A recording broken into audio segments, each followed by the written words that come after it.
बिस्मिल्लाहिर्रहमानिर्रहीम। अस्सलामुअलैकुम जी, मैं सद्दाम अशरफ आपसे मुखातिब हूँ और आप मुझे वन पेपर एमसीक्यूज़ प्रिपरेशन के हवाले से जानते हैं।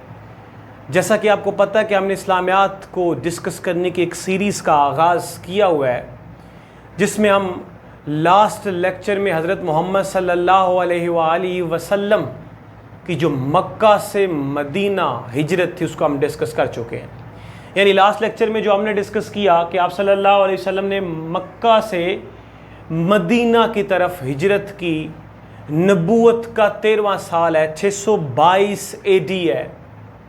इस तरह से 27 सफ़र बनता है, 27 सफ़र बनता है। तो आप सल्लल्लाहु अलैहि वसल्लम मक्का से मदीना की तरफ हिजरत करके चलते हैं अल्लाह ताला के हुक्म से।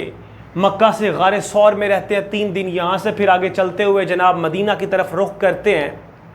तो मदीना में हमने डिस्कस किया था कि मक्का से मदीना जब आप सल्लल्लाहु अलैहि वसल्लम जाते हैं तो सफ़र जो मदीना होता है मक्का से मदीना की तरफ, तो वहाँ पे सबसे पहले हज़रत मोहम्मद सल्लल्लाहु अलैहि वसल्लम यहाँ पे जनाब कुबा के मुकाम पे पहुँचते हैं। तो वहाँ पे मस्जिद कुबा बनाई जाती है। ये हम लास्ट लेक्चर्स में डिस्कस कर चुके हैं। मस्जिद कुबा बनाई जाती है, जिसको मस्जिद तकवा भी कहते हैं, मस्जिद तकवा भी कहते हैं। मस्जिद कुबा बनाई। फिर इस तरह से आप सल्लल्लाहु अलैहि वसल्लम मज़ीद आगे चलते हैं तो बनु सालम नामी कबीले में वहाँ पे आप मस्जिद जुमा की जो है वो जनाब इस तरह से कहें कि मस्जिद जुमा की जो वो तामीर रखते हैं, मस्जिद जुमा बनाते हैं, जिसे कभी मस्जिद नजीब कहा जाता था, आजकल इसे मस्जिद जुमा कहते हैं।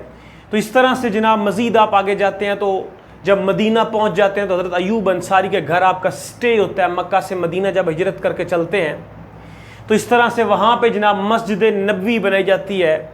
मदीना में मस्जिद नबवी बनाई जाती है। कौन सी मस्जिद बनाई जाती है जी? मस्जिद नबवी बनाई जाती है। मस्जिद नबवी में और मस्जिद कुबा में हज़रत मोहम्मद सल्लल्लाहु अलैहि वसल्लम ने ख़ुद उसकी तामीर में हिस्सा लिया, यहाँ पे काम किया।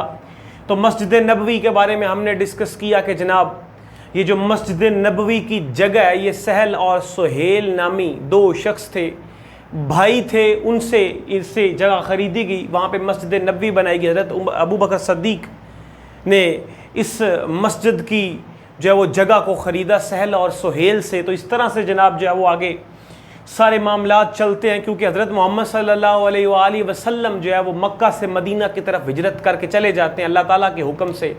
इसके बाद भी जो हमारे पास जनाब जो कुछ लोग होते हैं वो मक्का से जो अपना वो जनाब इस तरह से कहे कि माल सब कुछ छोड़ के यहाँ पे मक्का में जनाब वो मदीना की तरफ हिजरत करके आप सल्लल्लाहु अलैहि वसल्लम के पीछे भी चले जाते हैं। इससे पहले भी हज़रत मोहम्मद सल्लल्लाहु अलैहि वसल्लम का जो हिजरत मदीना, उससे पहले भी मक्का से मदीना की तरफ जो है वो लोग पहुंच चुके थे। वहाँ पे इस्लाम की जो वो तबलीग जारी थी। और आपको पता है कि औस और खुजरज नामी जो यहाँ पे कबीले थे तो वो भी यहाँ पे मक्का में आए थे, जहाँ पे बैत उकबा औला हुआ था और बैत उकबा सानी हुआ था। तो इस तरह से जनाब जो है वो मदीना में तो मुसलमानों का जो है वो रोब दबदबा डे ब डे बढ़ता जा रहा था। तो इस वजह से अल्लाह ताला का जो हुक्म होता है तो आप मक्का से मदीना की तरफ हिजरत करके चले जाते हैं और हिजरी जो कैलेंडर है उसका फिर आगाज़ हो जाता है, जिसे हम कहते हैं 1 हिजरी, 2 हिजरी, 3 हिजरी अप टू सो ऑन। फिर इस तरह से हर हिजरी के हवाले से डिफरेंट तरह के जो इवेंट्स होते हैं उनको हम डिस्कस करेंगे।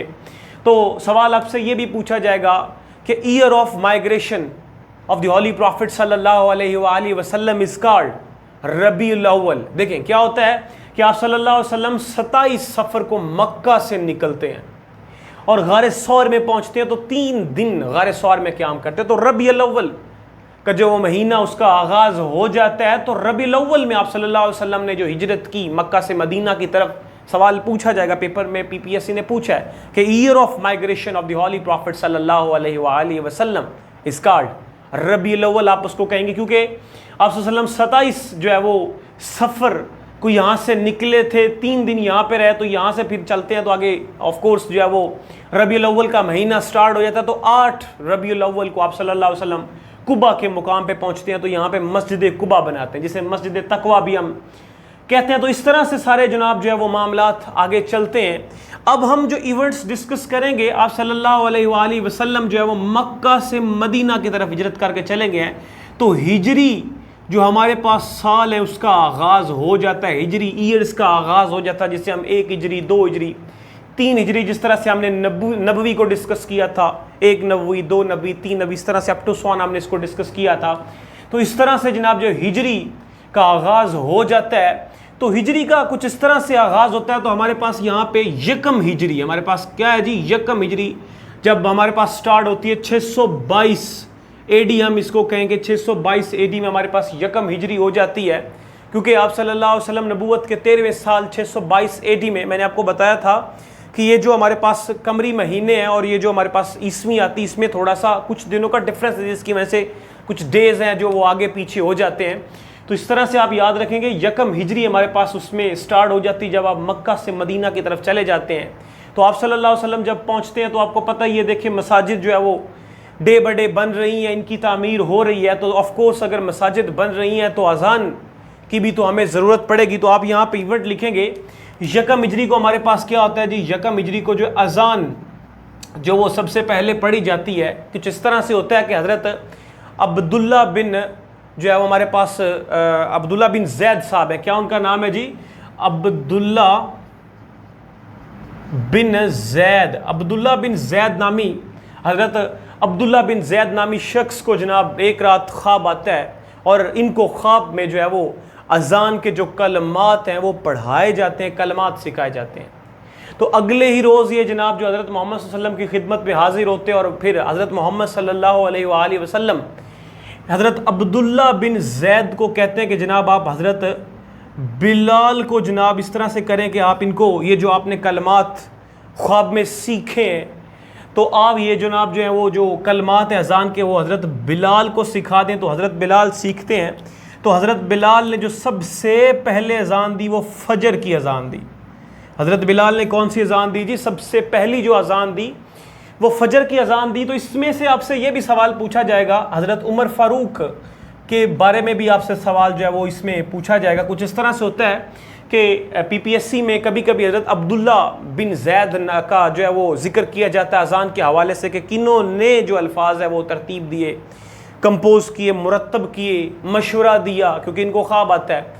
तो कभी कभी वहाँ पे हज़रत उमर फ़ारूक का भी ऑप्शन मौजूद होता है। तो हज़रत अब्दुल्ला बिन जैद साहब का जिक्र वहाँ पे मौजूद नहीं होता। कुछ होता इस तरह से है कि हज़रत जो बिलाल हैं वो फजर की अज़ान देते हैं तो हज़रत उमर फ़ारूक सुनते हैं, तो वो भी चले आते हैं कि जनाब आपको ये अज़ान किसने सिखाई और ये किस तरह से अज़ान आप दे रहे हैं। तो इन्होंने कहा कि हज़रत अब्दुल्ला बिन जैद साहब ने ये जो अज़ान के अल्फाज हैं, कलमात हैं सिखाए हैं। तो हज़रत उमर फ़ारूक ने कहा कि मुझे भी ख्वाब में जो है वो ये कलमात सिखाए गए हैं। तो यानी कि ये PPSC 2 डिफरेंट वे में आपसे सवाल पूछेगा, या अब्दुल्ला बिन जैद का नाम वहाँ पे अवेलेबल होगा या फिर हज़रत उमर फ़ारूक का होगा। अगर हज़रत अब्दुल्ला बिन जैद का नाम नहीं होगा तो आप हज़रत उमर फ़ारूक का वो ऑप्शन वो राइट क्लिक करेंगे।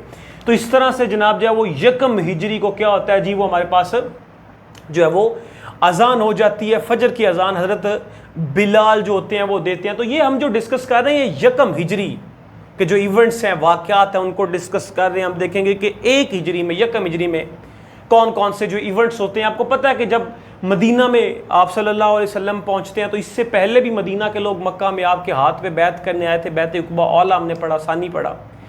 तो यहाँ पे मदीना में जो है वो लोग जो चाहते थे कि आप सल्लल्लाहु अलैहि वसल्लम यहाँ पे आएँ और हम इनके हाथ पे बैत करें और ये जो सारा जो है वो सियासी लीडर बने मदीने को और सारे मामलात हज़रत मोहम्मद सल्लल्लाहु अलैहि वसल्लम चलाएँ। जैसे आप मैं आपको बताऊँ तो बैत उक़बा सानी में, बैत उक़बा सानी में जो हमारे पास साद बिन अबादा थे, बैत उक़बा सानी में हज़रत साद बिन अबादा साहब जो थे वो खज़रज कबीले के सरदार थे। तो इन्होंने आप सल्लल्लाहु अलैहि वसल्लम के हाथ पे बैत की थी, इस्लाम कबूल किया था।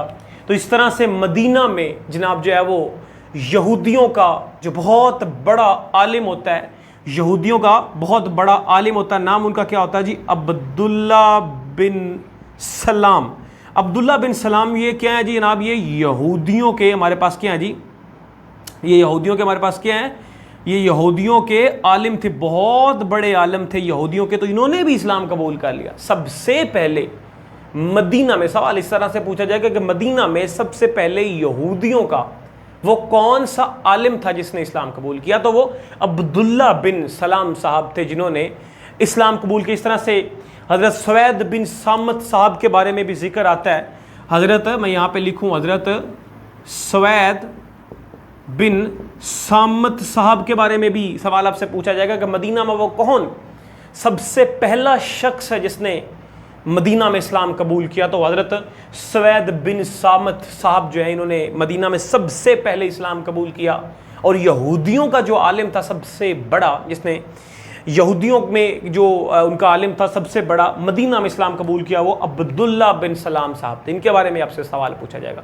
तो इस तरह से जनाब मदीना में तो मुसलमानों का दबदबा बढ़ गया था आप वसल्लम के आने से। तो वहाँ पे तो जनाब बड़े ज़बरदस्त अंदाज में आप वसल्लम का जो मदीना में शानदार इस्तकबाल भी किया गया। तो इस तरह से सारे मामलात फिर आगे चलते हैं। तो आगे चल के जनाब हमारे पास यहाँ पे एक मुआहदा होता है, हम उसको डिस्कस करते हैं। मैं ज़रा इसको रेज़ करता हूँ।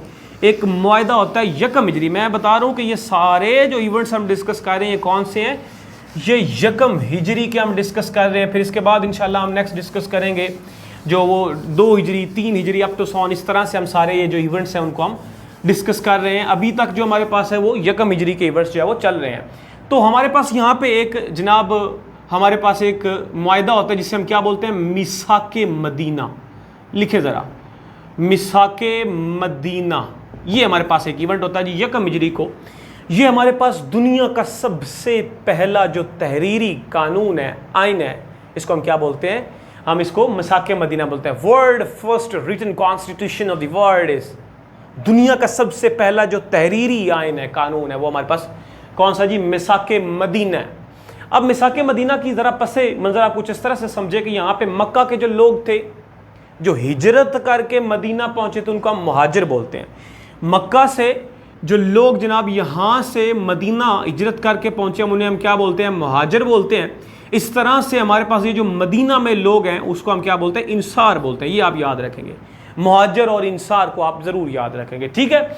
अच्छा, मिसाके मदीना में हमारे पास कुछ इस तरह से होता है कि मिसाके मदीना में हमारे पास मदीना में जो है वो 3 बड़े जो है जनाब ग्रोह रहते हैं, समझ लें एक तरह के। वो जो है वो कौन कौन से रहते हैं? हमारे पास मुसलमान रहते हैं, क्योंकि यहाँ पे मैं आपको बता चुका हूँ कि यहाँ पे मक्का से मदीना की तरफ मुसलमान रुक करके गए, तो मुसलमान यहाँ पे बहुत ज़्यादा मदीना में रहते हैं। इस तरह से यहाँ पे कुफ़ार जो हैं वो भी मदीना में रहते हैं, ठीक है, जो आप वसल्लम के आने से पहले भी वहाँ पे आबाद थे, तो अभी भी वो आबाद थे जनाब। तो इस तरह से कुफ़ार रहते हैं। और इस तरह से हमारे पास जनाब जो है वो कौन से यहाँ पे रहते हैं? यहूदी भी यहाँ पे रहते हैं। तो 3 बड़े जो ग्रोह हैं वो मदीना में इस वक्त रह रहे थे यकम हिजरी में, मुसलमान, कफ़ार और यहूदी। तो होता कुछ इस तरह से है कि जनाब ये जो मिसाके मदीना है, वर्ल्ड का जो फर्स्ट रिटन कॉन्स्टिट्यूशन है जिसे हम बोलते हैं मिसाके मदीना को, ये होता है, ये किन के दरमियान होता है? मुसलमानों के दरमियान, कुफ़ार के दरमियान और यहूदियों के दरमियान होता है। तो सवाल आपसे पूछा जाएगा कि ये जो मिसाके मदीना ये कब होता है और ये किन के दरमियान हुआ था? तो ये किन किन के दरमियान हुआ था? मुसलमान, कफ़ार और यहूदियों के दरमियान हुआ था। तो ये मिसाके मदीना बेसिकली था क्या? ये मिसाके मदीना कुछ इस तरह से था कि जनाब हम ये जो हमारे पास ये जो तीनों ग्रोह हैं, अच्छा मैं इसमें ये भी बता दूं कि मिसाके मदीना में जो आर्टिकल्स थे वो 47 थे। ये भी सवाल आपसे पूछा जाएगा। आर्टिकल्स मिसाके मदीना में कितने थे? 47 थे। एक बाज़ मुकामात पे हमें जो है वो 50 भी देखने को मिलते हैं, 52 भी देखने को मिलता है, लेकिन जो PPSC ने अपने पेपर्स में पूछा वो 47 का ऑप्शन था। तो 47 राइट ऑप्शन है हमारे पास मिसाके मदीना के जो आर्टिकल है। ये हमारे पास क्या है? मिसाके मदीना के आर्टिकल, इनको आप अपने ज़हन में रखेंगे, ठीक है जी। अच्छा, मिसाके मदीना इन 3 ग्रोह के दरमियान में होता है, मुसलमान, कफ़ार और यहूदियों के दरमियान। हम कुछ इस तरह से मुआहदा करते हैं कि जनाब कोई भी शख्स, कोई भी कबीला, कोई भी लोग, कोई भी जो बड़ा सरदार है, वो इन तीनों ग्रोह की साइड पे, किसी एक साइड पे भी वो हमला करने की कोशिश करता है तो हम तीनों ग्रोह मिलके उसके ऊपर जो हमला कर देंगे। यानी अपनी प्रोटेक्शन के लिए ये मिसाके मदीना बनाया गया था। एक तो इसका सबसे बड़ा ये पस मंज़र था, और एक इसमें ये था मिसाके मदीना में ये था कि हज़रत मोहम्मद सल्लल्लाहु अलैहि वसल्लम जो है वो जो है मदीना के सियासी लीडर बनते हैं, पॉलिटिकल लीडर बनते हैं, कि मदीना के सारे मामलात जो हैं वो हज़रत मोहम्मद सल्लल्लाहु अलैहि वसल्लम लेके चलेंगे। सारे मामलात को वो आप लेके चलेंगे, उनको देखेंगे। तो सियासी लीडर, पॉलिटिकल लीडर और इसमें ये जो 3 हमारे पास ग्रोह थे, मुसलमान, कफ़ार, यहूदियों के दरमियान में ये मुआहिदा हुआ था। ये मिसाक मदीना में ही था कि आप वसल्लम जो है वो मदीना के पॉलिटिकल लीडर बनेंगे। तो इस तरह से दूसरा ये था कि अगर इनमें से किसी के ऊपर भी कोई हमला करता है, बाहर से आके, मक्का से आता है, कुरैश मक्का आता है, कोई भी आते हैं, तो हम उनके ऊपर तीनों मिल के जो है वो हमला करेंगे। तो इस तरह से मिसाक मदीना हमारे पास जनाब जो है वो हो जाता है। ये हमारे पास इवेंट है मिसाक मदीना का, आप इसको अपने जहन में रखेंगे। ज़रा मैं इसको रेस करता हूँ। अब इसके बाद देखते हैं कि हमारे पास कौन कौन से इंपॉर्टेंट इवेंट होते हैं, मजीद हमारे पास कौन कौन से इवेंट होते हैं, उनको डिस्कस करने की यहाँ पे कोशिश करते हैं। अच्छा, यहाँ पे हमारे पास इसके बाद क्या होता है, मुआख़ात मदीना। क्या होता है जी? मुआख़ात मदीना। मुआख़ात का मतलब भाईचारा, मुआख़ात मदीना होता है। अब होता कुछ इस तरह से है, ये भी यकम हिजरी को, मैं सारे जितने इवेंट्स हम डिस्कस कर रहे हैं यकम हिजरी को हैं, ठीक है, क्योंकि अब हम यकम हिजरी को डिस्कस कर रहे हैं, फिर उसके बाद 2 हिजरी को डिस्कस करेंगे, 3 हिजरी में जो इवेंट्स हुए। इस तरह से हम इंशाल्लाह इनकमिंग लेक्चर्स में ये एक तरतीब के साथ प्लान लेके हम चल रहे हैं। अगर आप इस तरह से तैयारी करेंगे, मैं यकीन के साथ कहता हूँ, दावे के साथ कहता हूँ कि आपका इस्लामियात का कोई सवाल गलत नहीं होगा। ज़्यादा से ज़्यादा 1 माह लग जाएगा इसकी तैयारी में आपको करने को, बस सिंपल। सिर्फ 1 माह अगर आप अच्छे से इन लेक्चर्स को सुन लेते हैं, अपने नोट्स में ऐड कर लेते हैं, यकीन मान इस्लामियात का आपका सवाल कोई भी गलत नहीं होगा। जिस तरह से हम आपको लेके चल रहे हैं, एक कॉन्सेप्ट के साथ, एक स्टोरी के साथ, एक पूरे प्लान के साथ हम इसको लेके चल रहे हैं, इस सारे मंसूबे को, तो आप इसका हिस्सा बने और इसको देखें, अपने नोट्स में ऐड करें, ये आपके लिए ज़रूरी है। अगर आप इस तरह से तैयारी कर लेते हैं तो आपको फिर कोई मसला नहीं किसी किस्म का। यही इस्लामियात है, बार बार यही इस्लामियात होगी, कोई नई इस्लामियात नहीं आएगी, कोई रॉकेट साइंस वहाँ पे नहीं आएगी, यही सारे सवालात होंगे। अच्छा जी, तो मुआख़ात मदीना क्या होता है? मैंने आपको बताया था कि मक्का से जो लोग, ये जो मक्का से लोग आए थे उसको हम क्या बोलते थे? मुहाजिर बोलते थे। मक्का से मदीना की तरफ जो हिजरत करके गए थे। आपको पता है कि जब ये मक्का से मदीना की तरफ हिजरत करके जाते हैं कि तो ये जो कुरैश मक्का थे या मक्का के बड़े बड़े सरदार थे, कबीले थे, ये इनको पर जुल्म करते थे, वो इनको यहाँ से निकलने नहीं देते थे। तो ये बेचारे चोरी यहाँ से मक्का से मदीना की तरफ रुख करते हैं। तो जनाब ये क्या करते हैं कि ये जो मक्का के कफ़ार होते हैं, बड़े बड़े जो कबीले होते हैं, सरदार होते हैं, ये इनका माल मवेशी सब कुछ जो है उनसे छीन लेते हैं, ज़ब्त कर लेते हैं। और ये भी बेचारे डर के मारे यहाँ से कुछ चीज़ लेके वो बआसानी यहाँ से निकल नहीं पाते, क्योंकि इन लोगों ने पहरे लगाए हुए थे मक्का के लोगों ने, और इनको ख़तरा अब महसूस हो रहा था कि जनाब अगर मुसलमान पहले हबशा की तरफ गए हैं, अबासीनिया की तरफ गए हैं, जैसे आजकल का इथोपिया बोलते हैं, नजाशी ने इनका साथ दिया है और जनाब नजाशी ने इनके हक़ में फ़ैसला किया, तो हमें वहाँ पे बहुत बड़ा मुंह के ऊपर तमाचा हमें मिला है, लगा है। तो अभी ये जो लोग हैं मक्का से मदीना की तरफ रुख कर रहे हैं, तो कहीं वहाँ पे भी जाके ये सेटल ना हो जाए और ये अपनी जो बहुत बड़ी सल्तनत उसका वो क़याम ना कर पाएँ और ये अपनी रियासत मदीना ना बना पाए। तो मसले थे इनके लिए, इसलिए इन लोगों ने, ये जो आप सल्लल्लाहु अलैहि वसल्लम के जानने वाले थे, आप सल्लल्लाहु अलैहि वसल्लम के चाहने वाले थे, जिन्होंने आपके हाथ के ऊपर बैत की हुई थी, इनके ऊपर इन्होंने पहरे लगाए थे, इनके ऊपर जुल्म करते थे। तो ये बेचारे लोग जो वो खाली, इनके पास कुछ भी नहीं है, घर न बार न कुछ भी, न पैसा न रुपया, सब कुछ छोड़ के जनाब मक्का से मदीना की तरफ आप सल्लल्लाहु अलैहि वसल्लम के पीछे चले जाते हैं। सुभान अल्लाह। तो इस तरह से ये लोग थे, तो उनको हम क्या बोलते हैं? मक्का से जो आए मुहाजिर बोलते हैं, और जो मदीना में लोग रहते थे उनको हम क्या बोलते हैं? इंसार बोलते हैं। क्या बोलते हैं? इंसार बोलते हैं। तो अब मुआख़ात मदीना का पस मंज़र कुछ इस तरह से है कि ये जो इंसार थे हमारे पास मदीना में रहने वाले थे, ये जो मक्का से लोग मुहाजिर आए थे, मदीना में आए थे, तो ये जो इंसार थी इन्होंने मुहाजिर के लिए बहुत ज़्यादा कुर्बानियाँ दी। इन्होंने जनाब इनको अपना रहने के लिए घर दिया। इन इंसार ने मदीना में इन मुहाजिरों के लिए जो मक्का से आए थे, इनको जनाब अपना सामान दिया, इनको माल मवेशी दी, इनको जगह दी बैठने के लिए, इनको खाने पीने के लिए चीज़ें दी। तो इस मतलब इन्होंने, इंसार ने मुहाजिरीन के साथ बड़ा ज़बरदस्त किस्म का जो है वो इनके साथ जो बिहेव किया। तो भाईचारा जो इनके दरमियान कायम हुआ, तो हुआ कुछ इस तरह से कि 45 जो लोग हैं ना, 45 जो लोग हैं उनको आपस में क्या बना दिया जाता है? भाई भाई बना दिया जाता है। 45 जो लोग हैं जिनमें से मुहाजिर और इंसार है, इनको आपस में क्या बना दिया जाता है? भाई भाई बना दिया जाता है, यानी कि रिश्ता जोड़ा जाता है इनसे, ठीक है, ताकि इनमें आपस में मोहब्बत हो, प्यार हो, एक दूसरे के साथ चले। तो यही दर्स था इसका देने का। तो 45 लोगों को कहा जाता है कि जनाब इनको भाई भाई बना दिया गया इन लोगों को। तो एंड पे हज़रत अली बचे थे, तो हज़रत अली जो वो अकेले रह गए थे, हज़रत मोहम्मद सल्लल्लाहु अलैहि वसल्लम ने कहा कि आप मेरे भाई हैं। तो इस तरह से जनाब मुआख़ात मदीना जो है वो हमारे पास जो है वो इवेंट रोनमा होता है 1 हिजरी को, इसको ज़रा रेस करते हैं, इसके बाद हम डिस्कस करते हैं जी। अब हमारे पास जो नेक्स्ट इवेंट होते हैं वो क्या होते हैं जी। अब देखें, मक्का के जो लोग थे ना, इनका क्या काम होता था, ये तिजारत किया करते थे। इनका काम सिंपल ये था कि इन्होंने तिजारत करनी थी, ट्रेड करनी थी। या तो ये लोग मक्का से शाम जाया करते थे, जैसे कि हमने देखा कि वो गर्मियों में जाते थे, या फिर ये मक्का के लोग सर्दियों में यमन आया करते थे। तो इनके पास ये 2 ही रास्ते थे। ये 2 ही उस वक्त में बहुत बड़ी मंडियाँ, मार्केट यहाँ पे लगा करती थी। तो यहाँ पे ये लोग ट्रेड करने की गरज से जाते थे। गर्मियों का रुख ये शाम की तरफ किया करते थे और सर्दियों में ये रुख यमन की तरफ किया करते थे। अगर ये लोग मक्का से शाम की तरफ चलते हैं तो ज़रा गौर कीजिए ज़रा कि हमारे पास ये जो मदीना है, ये मदीना रास्ते में नहीं है। ये देखें ज़रा, ये जो मक्का के लोग यहाँ से अगर चलते हैं तो इन लोगों को गुजर के कहाँ से जाना होता था, मदीना से। यानी ये जो लोग हैं ये मदीना से गुजर के आगे शाम की तरफ सफ़र किया करते थे। तो अब यहाँ पे देखिए शाम, यहाँ पे आगे ये शाम जाते हैं तो मदीना में इस वक्त कौन बैठे हो? मदीना में हमारे पास जो पॉलिटिकल लीडर है, सियासी लीडर है, सबसे बड़ा वो हज़रत मोहम्मद सल्लल्लाहु अलैहि वसल्लम। सारी जो सियासी इंतज़ामात कर रहे हैं, जो पूरे मदीने को चला रहे हैं, वो आप सल्लम हैं। तो ये जो मक्का के लोग हैं, जो आपकी जान के जो है वो आपकी जान लेना चाहते थे, आपके जो दुश्मन थे, आपके जानी दुश्मन थे मक्का के लोग, अब इनकी मजबूरी थी ट्रेड करना, तिजारत करना। तो ये लोग, ये जब मक्का से जब इन्होंने शाम जाना था तो मदीना से गुजर के जाया करते थे। अब मदीना में रियासत किन की है? रियासत मदीना हज़रत मोहम्मद सल्लल्लाहु अलैहि वसल्लम की। तो जनाब होता कुछ इस तरह से है कि यहाँ से हमारे पास जनाब जो है वो सरिये और गज़वात का आगाज़ हो जाता है। ज़रा मैं यहाँ पे लिखता हूँ जी, सरिया और गज़वा, इनका आगाज़ हो जाता है। अब सरिया और गज़वा हमारे पास क्या है?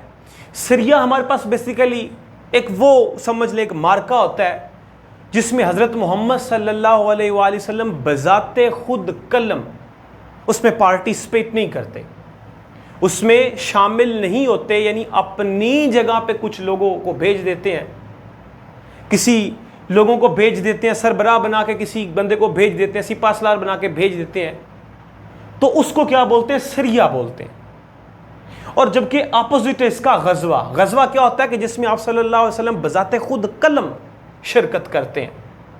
तो जिसमें आप सल्लल्लाहु अलैहि वसल्लम खुद शिरकत करते हैं जिस मार्के में, तो उसको हम क्या बोलते हैं? गज़वा बोलते हैं। तो जनाब 1 हिजरी में हमारे पास ये जो सबसे पहला सरिया होता है उसको हम क्या बोलते हैं जी? उसको हम बोलते हैं जी सैफुल बहर।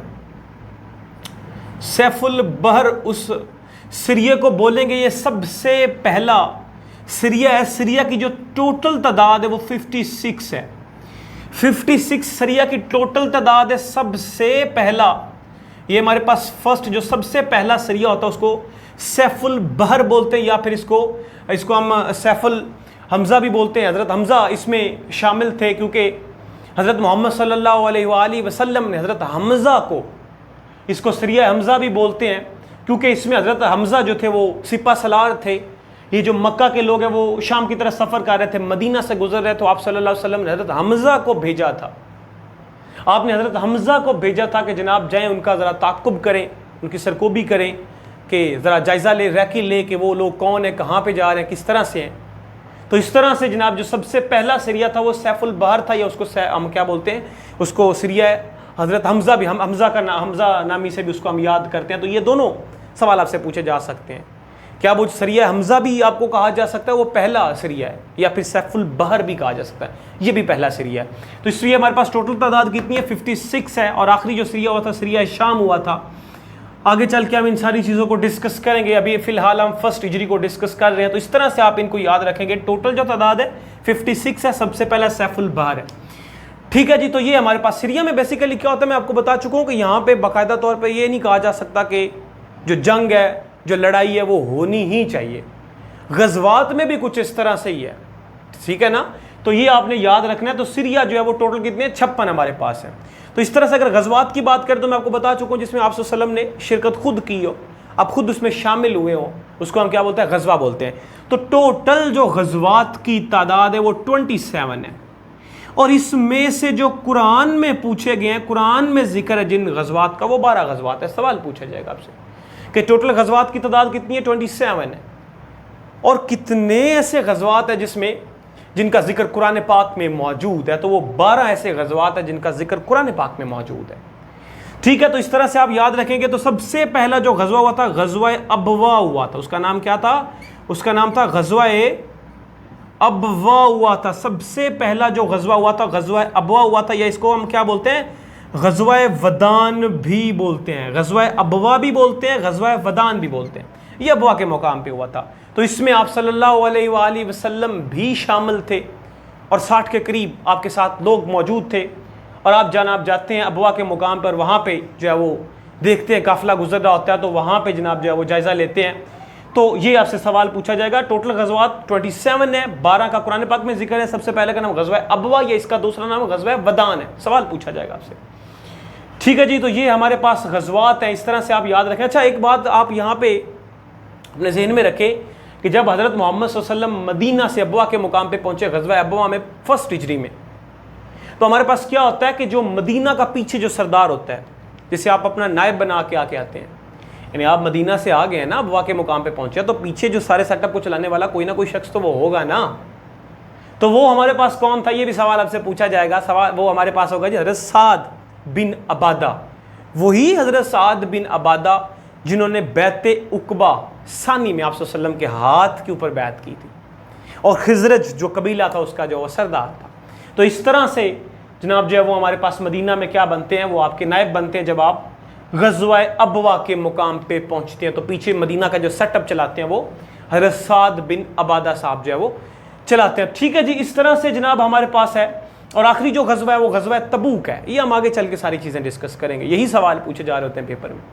ठीक है जी, तो चलें अभी जो हमने डिस्कस किया आज के लेक्चर में, वो यकम हिजरी के सारे इवेंट्स हमने डिस्कस कर लिए जो इंपॉर्टेंट थे, जो पेपर्स में पूछे गए, जो पूछे जाएंगे। इसके अलावा कोई है ही नहीं सवाल जो आपसे पूछे जाएंगे, बनते ही नहीं है।